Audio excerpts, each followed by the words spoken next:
Welcome back to law school. हम void agreement की series lecture series को आगे पढ़ेंगे। सेक्शन 28 जो agreement in restraint of legal proceeding वो वॉइड होते हैं। ऐसे एग्रीमेंट जो रिस्ट्रेंट करते हैं लीगल प्रोसीडिंग को सेक्शन 26-27 में पढ़ा था। ऐसे एग्रीमेंट जो मैरिज या ट्रेड लॉफुल प्रोफेशन बिजनेस को रिस्ट्रेंट करते हैं ऐसे एग्रीमेंट भी वॉइड कहलाएंगे। तो वॉइड एग्रीमेंट का ही एक पार्ट है। सेक्शन 28 एब्सोल्यूट रिस्ट्रेंट को वॉइड करता है। उसके सेक्शन उस सेक्शन के सब क्लॉज ए में भी दिया हुआ है by which any party that is restrict absolutely, यहाँ वर्ड दिया हुआ है absolutely, from enforcing his right. यहाँ एब्सोल्यूट रिस्ट्रेंट को ही माना जाएगा। पार्शियल रिस्ट्रेंट वैलिड रहेगा। जब एब्सोल्यूट रिस्ट्रेंट लगेगा तभी वह कॉन्ट्रैक्ट वो एग्रीमेंट वॉइड कहलाएगा। लिखा है absolutely from enforcing his right under or in respect of any contract by the usual legal proceeding in the ordinary tribunal which the limit the time within which he may thus enforce his right. मतलब absolute restraint को void कहलाएगा और partial restraint valid कहलाएगा। Absolute restraint means जैसे A ने B का कोई contract breach कर दिया, यहाँ पर कॉन्ट्रैक्ट ब्रीच करने पे वो कोर्ट गया तो कोर्ट जाने के उसके राइट को रोक कर वो बोलता है कि तुम कोर्ट मत जाओ और मैं तुमको उस कोर्ट नहीं जाऊंगे तो मैं तुमको उसके बदले 10 लाख रुपए दे दूंगा। तो ये जो एग्रीमेंट ये हुआ है कि तुम कोर्ट नहीं जाओगे तो मैं तुमको 10 लाख रुपए दे दूंगा। तो ऐसे एग्रीमेंट जो उसको लीगल राइट को इन्फोर्स करने से रोक रहे हैं, रिस्ट्रेंट लगा रहे हैं, तो ऐसे एग्रीमेंट जो पूरी तरीके से रोक दिया कि तुम कोर्ट मत जाना, तो ऐसे एग्रीमेंट क्या कहलाएंगे? वॉइड कहलाएंगे। पार्शियल रिस्ट्रेंट इसके एक्सेप्शन में दिए गए कि पार्शियल रिस्ट्रेंट होता क्या है। ये इसके एक्सेप्शन में बताया कि पार्शियल रिस्ट्रेंट क्या कहलाता है। एब्सोल्यूट रिस्ट्रेंट समझ में आ गया।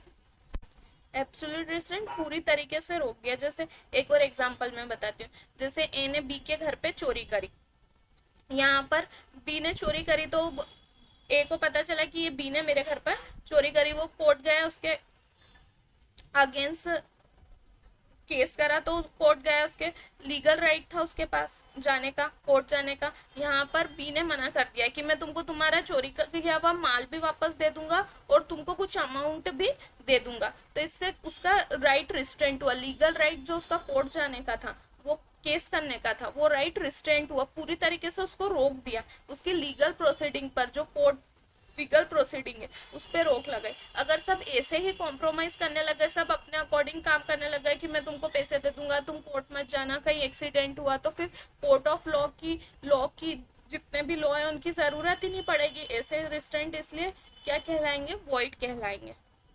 अब क्या बोलते हैं? An agreement to oust the jurisdiction of the court is oppose to public policy.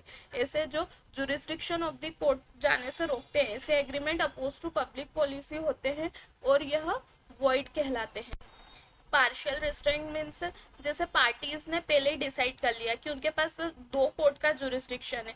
CPC में दिया हुआ है कि ये दो कोर्ट को जुरिस्डिक्शन है उनके मैटर में इन्वॉल्व होने का। अगर ब्रीच हुआ, कोई कॉन्ट्रैक्ट ब्रीच होता है तो दोनों में से उन्होंने डिसाइड कर लिया कि हमारे पास अभी कभी भी अगर कोई कॉन्ट्रैक्ट ब्रीच हुआ हमसे, हम दोनों में से किसी से भी ब्रीच हुआ तो हम ये पर्टिकुलर एक ही कोर्ट के पास जाएंगे, दूसरी के पास नहीं जाएंगे। ध्यान रखिएगा इसमें पर्टिकुलर कोर्ट के पास, वो जिसके पास जा रहे हैं सीपीसी में उसको जुरिस्डिक्शन मिला हो। एसी कोर्ट ने डिसाइड कर ली हो कि जिसको जुरिस्डिक्शन ही नहीं है, अगर एसी कोर्ट वो डिसाइड कर ले जिसको जुरिस्डिक्शन नहीं है तो वो एब्सोल्यूट रिस्ट्रेंट हो जाएगा। या पार्शियल रिस्ट्रेंट की बात कर रही, मतलब उनने दो कोर्ट के पास उनके पास जुरिस्डिक्शन है। यहाँ पर कि एक पर्सन ए बॉम्बे में रहता है, बी दिल्ली में रहता है, दोनों कोर्ट के पास जुरिस्डिक्शन है मैटर सुनने का। यहाँ सीपीसी ने दोनों कोर्ट को जुरिस्डिक्शन दिया हुआ है। वहां पर क्या हो जाएगा? Partial restraint. उन्होंने डिसाइड कर लिया कि नहीं, हम कभी भी कोई हमारे बीच में कॉन्ट्रैक्ट में कुछ भी प्रॉब्लम आई तो हम इसी कोर्ट के पास जाएंगे। ये पार्शियल रिस्ट्रेंट हो गया। अब इसका क्लॉज बी क्या कहता है? जो 1997 में ऐड किया गया, पहले जब ये कॉन्ट्रैक्ट लॉ बना था तब यह क्लॉज नहीं था। तो क्या कहता है ये क्लॉज कि another kind of agreement rendered void by this section is where an attempt is made by the party to restrict the time within which an action may be brought so as to make it shorter than the prescribed by the law of limitation। मतलब कि parties ऐसे agreement कर ले कि जो law of limitation में contract breach करने का टाइम, जैसे कॉन्ट्रैक्ट ब्रीच हुआ उसके 3 साल तक ब्रीच होने के बाद 3 साल तक आप केस कर सकते हैं। और पार्टीज ने डिसाइड कर लिया उनके एग्रीमेंट में कि नहीं, हम 3 साल तक नहीं, हम 2 साल तक ही केस करेंगे। उसके बाद 3 साल तक का टाइम पीरियड था वो नहीं माना जहां पार्टीज ने, तो ऐसे एग्रीमेंट भी वॉइड हो जाएंगे। यहाँ पर आप क्योंकि लॉ ऑफ लिमिटेशन वाले पार्ट को कर्टेल कर रहे हो, उसके राइट्स को, जो लॉ ऑफ लिमिटेशन में उसको राइट मिला है वो से आप कर्टेल कर रहे हो। तो ऐसे राइट भी, ऐसा क्लॉज इसलिए लाया गया क्योंकि पार्टीज ने, कई बार ऐसे एग्रीमेंट होते थे और पार्टीज तय कर लेती थी कि नहीं, हम लॉ ऑफ लिमिटेशन में भले से टाइम दिया हुआ है 3 साल, लेकिन हम 2 साल में अगर कोर्ट नहीं गए तो ऐसे एग्रीमेंट फिर आप इन्फोर्स नहीं करवा सकते। तो इस बात को, तो ऐसे एग्रीमेंट जो कर्टेल कर रहे हैं उस पार्ट को, तो ऐसे एग्रीमेंट वॉइड हो जाएंगे। ये क्लॉज बी में बताया।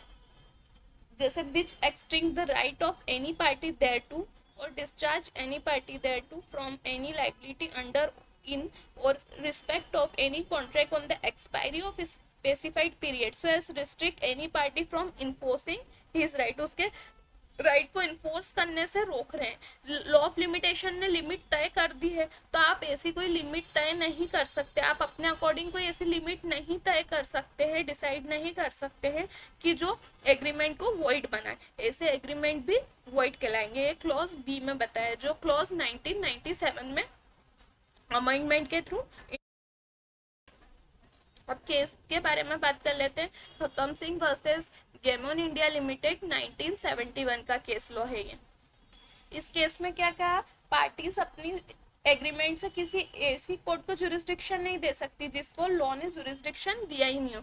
जैसे हमने पहले बात करी थी, अभी मैंने बताया था कि 2 कोर्ट के पास जुरिस्डिक्शन है तो वो एक के पास जा सकता है, वो डिसाइड कर सकता है, पर ऐसी कोर्ट नहीं डिसाइड कर सकता जिसके पास जुरिस्डिक्शन ही नहीं है। अगर उसके पास जुरिस्डिक्शन ही नहीं है तो वो ऐसे एग्रीमेंट क्या हो जाते हैं, वॉइड कहलाते हैं। यही बात इसमें, इस केस में कही गई कि पार्टीज अपने अकॉर्डिंग नहीं डिसाइड कर सकती कि नहीं, हम सिर्फ इसी कोर्ट के पास जाएंगे, भले से उसके पास उस कोर्ट को सुनने का, उस केस को सुनने का जुरिस्डिक्शन नहीं है, पर वो डिसाइड कि नहीं, हमने तो डिसाइड कर लिया था, हमने एग्रीमेंट में हमारे तो लिख लिया है, तो हम तो इसी केस के पास जाएंगे, हमारे एग्रीमेंट में ये सारी शर्तें पहले से लिखी गई। नहीं, ऐसा आप नहीं कर सकते, ये आपके पास राइट नहीं है। ऐसे एग्रीमेंट भी वॉइड कहलाएंगे क्योंकि वो रिस्ट्रेंट कर रहे हैं लीगल प्रोसीडिंग में, क्योंकि कोर्ट ऑफ लॉ में दिया गया, सीपीसी में दिया गया है कि इस कोर्ट के पास इतनी जुरिस्डिक्शन है, इस कोर्ट के पास इतनी जुरिस्डिक्शन है, तो आपका केस जिस कोर्ट की जुरिस्डिक्शन में आता है आपको वहीं जाकर डिसाइड करना होगा। ऐसा इस केस में कहा गया। अब हम इसकी बात कर लेते हैं एक्सेप्शन की। एक्सेप्शन पे मैंने बताया था कि एक्सेप्शन में बताया गया है कि पार्शियल रिस्ट्रेंट क्या हो जाएगा, reference of future dispute to arbitration. मतलब एक कोई कॉन्ट्रैक्ट करा 2 पार्टीज ने, उनने कहा कि हमारे बीच में कोई भी फ्यूचर में अगर डिस्प्यूट हुआ, मतलब ए ने या बी ने, दोनों में से किसी में भी कुछ डिस्प्यूट हुआ या दोनों में से किसी एक पार्टी ने कोई भी कॉन्ट्रैक्ट को ब्रीच करा, तो वह अपने डिस्प्यूट के पास, आर्बिट्रेशन के पास ही जाएंगे।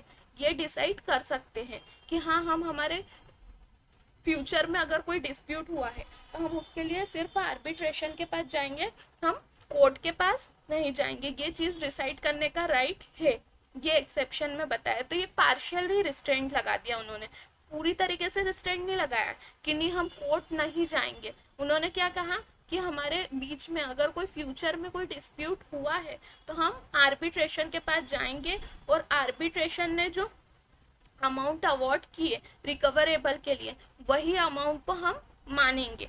ये चीज इसमें लिख दी उन्होंने एग्रीमेंट में, तो ये वैलिड होगी, इसे वॉइड नहीं किया जाएगा। ये हो गया पार्शियल रिस्ट्रेंट, ठीक है। अब reference of existing question to arbitration, मतलब एग्जिस्टिंग क्वेश्चन मतलब प्रेजेंट में कोई क्वेश्चन पर उनके पास डिस्प्यूट हो रहा है, प्रेजेंट में या पास में कोई उनके पास क्वेश्चन है, उस पर डिस्प्यूट है, उसके लिए भी वह आर्बिट्रेशन के पास जा सकते हैं। ये चीज भी वो डिसाइड कर सकते हैं। लेकिन जब ऐसे एग्जिस्टिंग क्वेश्चन पर उनके पास डिस्प्यूट है, तो ऐसे में वो मस्ट बी इन राइटिंग में होना चाहिए, और must be to refer any question which has already arisen, मतलब पहले से कोई क्वेश्चन अराइज हुआ, उसके लिए वो डिसाइड कर रहे हैं कि हमारे पहले से या एग्जिस्टिंग में कोई क्वेश्चन है। ये बात, दोनों चीजें सेकेंड वाले पॉइंट में ध्यान रखेगा। सेकेंड एक्सेप्शन में क्या बात करता है वो, refer to any question which has already arisen या एग्जिस्टिंग क्वेश्चन। और मस्ट बी इन राइटिंग, ये 2 पॉइंट इसमें एड है। और फर्स्ट वाले एक्सेप्शन में मस्ट बी इन राइटिंग नहीं आएगा। फ्यूचर डिस्प्यूट अगर उन्होंने उनके एग्रीमेंट में लिख दिया कि हमारे फ्यूचर में कभी भी कोई डिस्प्यूट हुआ तो हम आर्बिट्रेशन के पास जाएंगे और आर्बिट्रेशन ने जो अमाउंट अवॉर्ड की है वो रिकवरेबल के वही रिकवरेबल होगी। ठीक है। अब थर्ड एक्सेप्शन, ये थर्ड एक्सेप्शन आया बैंकिंग लॉ अमेंडमेंट के थ्रू 2012 में आया ये अमेंडमेंट। ये अमेंडमेंट क्यों लाया गया? क्योंकि लिमिटेशन वाला पार्ट हमने पढ़ा था कि हमने ये चीज कह दी है कि नहीं 3 साल का लिमिटेशन अगर पीरियड लॉ ऑफ लिमिटेशन में बताया तो वही मान्य होगा, दूसरा लिमिटेशन पीरियड नहीं पार्टी अपने अकॉर्डिंग नहीं डिसाइड कर सकती कि नहीं 2 साल में केस कर सकते हैं उसके बाद नहीं कर सकते। कॉन्ट्रैक्ट ब्रीच होने पर जो लॉ ऑफ लिमिटेशन है तय कर दिए वही चीज होगी। तो मैं एक एग्जाम्पल के थ्रू बताती हूँ कि ये वाला अमेंडमेंट क्यों हुआ। जैसे कि एक बिजनेसमैन है या कुछ भी समझ लीजिए आप, प्रोप्राइटर वगैरह है, बड़ा बिजनेसमैन है, और बी गवर्नमेंट है। तो गवर्नमेंट ने एक टेंडर निकाला कि हम रोड बनाने का टेंडर देना चाहते हैं, आप आपकी हाईएस्ट बिड बताइए। उन्होंने ये टेंडर निकाला तो ए है उसने उसकी मतलब सबसे उन सब लोगों में से सबसे कम बिड लगाई, मतलब सबसे कम अमाउंट में उन्होंने वो काम करने को एग्री हुआ और सबसे कम टाइम में। तो ऐसी बिड को गवर्नमेंट ने एग्री कर लिया। टेंडर निकालेगा कोई पर्सन, गवर्नमेंट ने ऐसा टेंडर निकाला तो वह उसी पर्सन को लेके एग्री होंगे ना जो कम टाइम में भी काम करेगा, अच्छा भी काम करेगा, ऐसी एजेंसी को वो देंगे। तो उसने उस पर्सन को ए को वो दे दिया काम। तो उन्होंने बोला कि मैं 6 मंथ में काम भी कर दूंगा और सबसे दूसरे बीडर से उनसे कम अमाउंट भी उनने उसके काम के लगाए। ठीक है। तो रोड बनाने का कॉन्ट्रैक्ट दिया गवर्नमेंट ने उसको।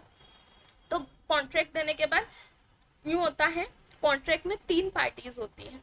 अब इसमें 3 पार्टी का इन्वॉल्वमेंट हो जाएगा क्योंकि गवर्नमेंट बोलेगी कि तुम कॉन्ट्रैक्ट इतने टाइम में पूरा कर लोगे, इसके लिए हमको कोई तुमने इस चीज के लिए हम श्योरिटी तो दो कि तुम इतने टाइम में कॉन्ट्रैक्ट कंप्लीट कर लोगे। अगर तुम इस बात की हमको वही नहीं दोगे तो हम कैसे तुम्हारी बात पर विश्वास करें, हम तुमको इतना अमाउंट दे रहे हैं।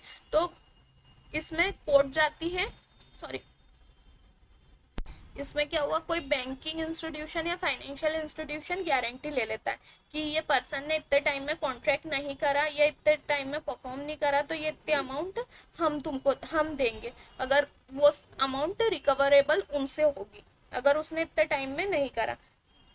तो क्या हुआ, बैंकिंग और फाइनेंशियल इंस्टीट्यूशन ने इसकी लिमिट बोल दी कि भले से कॉन्ट्रैक्ट ब्रीच करने के बाद 3 साल का समय दिया जाता है, पर बैंकिंग और फाइनेंशियल इंस्टीट्यूशन ने क्या कहा कि नहीं हम 12 महीने में, उन्होंने उनकी लिमिट तय कर दी कि नहीं हमको 1 साल में हमारा अमाउंट, अगर आपने ये चीज़ नहीं हुई कॉन्ट्रैक्ट ब्रीच हुआ है तो ये अमाउंट आपको हमको 12 महीने में आपको केस लगाना पड़ेगा। ये बैंकिंग और फाइनेंशियल इंस्टीट्यूशन ने उनकी लिमिट डिसाइड कर दी कि इस टाइम लिमिट पर आपको वो करना पड़ेगा। तो ये उस बात को कर्टेल करती, वापस जो क्लॉज भी आया था कि लॉ ऑफ लिमिटेशन तो इतनी दी है, तो यहाँ पर एक्सेप्शन 3 लाया गया कि वो लॉ ऑफ लिमिटेशन वाली बात को एक्सेप्शन में डाला गया है कि कोई भी बैंकिंग या फाइनेंशियल इंस्टीट्यूशन हुआ तो वो उनकी लिमिट 12 महीने तय कर सकती, वो डिसाइड कर सकती, उनके पास इतना राइट है। नॉर्मल पर्सन नहीं कर सकता, लेकिन वो गारंटी दे रहे हैं, बैंकिंग और फाइनेंशियल इंस्टीट्यूशन गारंटी दे रहे हैं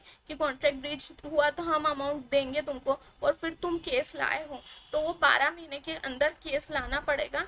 ये वो लिमिट डिसाइड कर सकती है, वो लॉ ऑफ लिमिटेशन के अगेंस्ट जा सकते हैं। ये क्लॉज 3 एक्सेप्शन इसीलिए लाया गया है क्योंकि ये कई बार ऐसे डिस्प्यूट हुए कि बैंकिंग और फाइनेंशियल इंस्टीट्यूशन ने कहा कि नहीं नहीं आपको तो 12 महीने में केस लाना पड़ता, आप 12 महीने में केस नहीं लाए तो ये वाला केस अब हम नहीं माना जाएगा, ऐसे एग्रीमेंट तो वॉइड हो जाएंगे। तो ये चीज़ हो केस को लाने के लिए कई बार डिस्प्यूट हुए, इसलिए 2012 में बैंकिंग अमेंडमेंट एक्ट आया और उसमें ये वाला क्लॉज ऐड करा गया। ठीक है, आई होप आपको समझ में आ गया होगा कि मैं क्या कहना चाहती हूँ। अगर आप बता रहे हो तो प्लीज़ लाइक शेयर और सब्सक्राइब कीजिएगा।